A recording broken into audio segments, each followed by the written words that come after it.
So this morning, brand new details on the severity of then President Donald Trump's bout with COVID, according to a new book by his former chief of staff, Mark Meadows.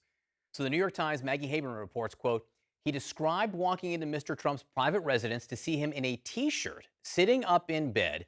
It was the first time I seen him in anything other than a golf shirt or a suit jacket, Mr. Meadows wrote. Trump had red streaks in his eyes, Mr. Meadows recounted, and his hair was a mess from the hours he'd spent getting Regeneron in bed. On the walk out to his helicopter, he lost so much strength that he dropped the briefcase he had planned to carry outside, where reporters were lined up to observe him, Mr. Meadows recalled.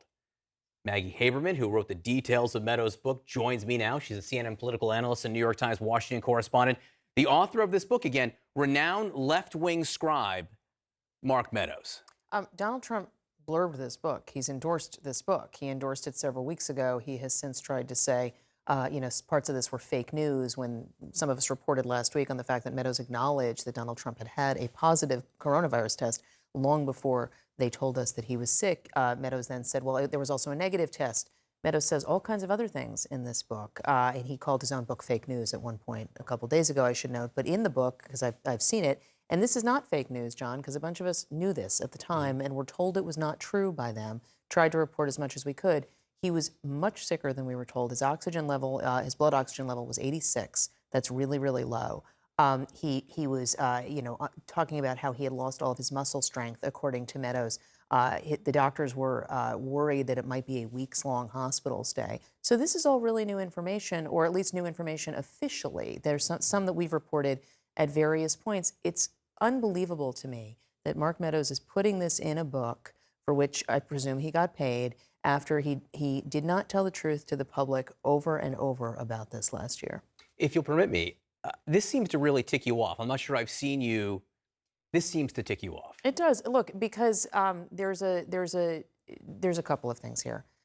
We know that Donald Trump has a problem with the truth. This has been established over and over again. Mark Meadows also has a problem with the truth, and that has been established over and over again. And when you have a president who has this particular issue, having a chief of staff who has this issue is a problem as well. Whatever the complaints were about Trump's 3 previous chiefs of staff, this actually really wasn't one of them in the same way.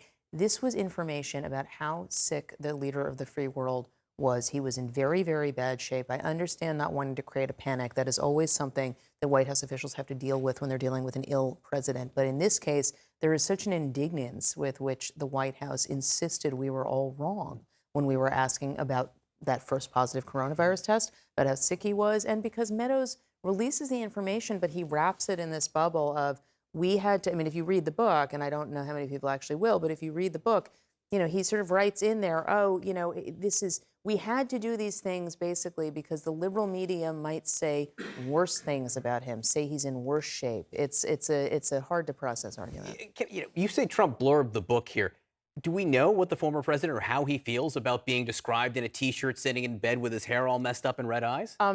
He was already not happy that Meadows had reopened this issue of the positive test and sort of when it was taken, he told aides he felt that Meadows was quote unquote dumb for doing this. I don't know if he had broader thoughts than that, but certainly the reaction among former Trump aides last night on reading these physical descriptions that Meadows went ahead with was stunned. And there's no way that Trump is going to be happy with this. And there's no way Trump knew that was in the book. Stand by for one moment, if you will, because I think Brianna's going to dive into more of the medical news that came out of this. Yeah, let's get the clinical perspective on just what all this means with CNN medical analyst Dr. Jonathan Reiner. He's also a professor of medicine and surgery at George Washington University.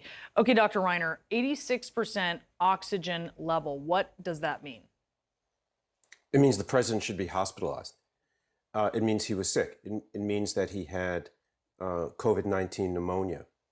And we know his doctors were essentially panicked about him because they threw at him essentially the kitchen sink of experimental therapies. So he received remdesivir, but he also received steroids, which the actually White House initially declined to tell the press.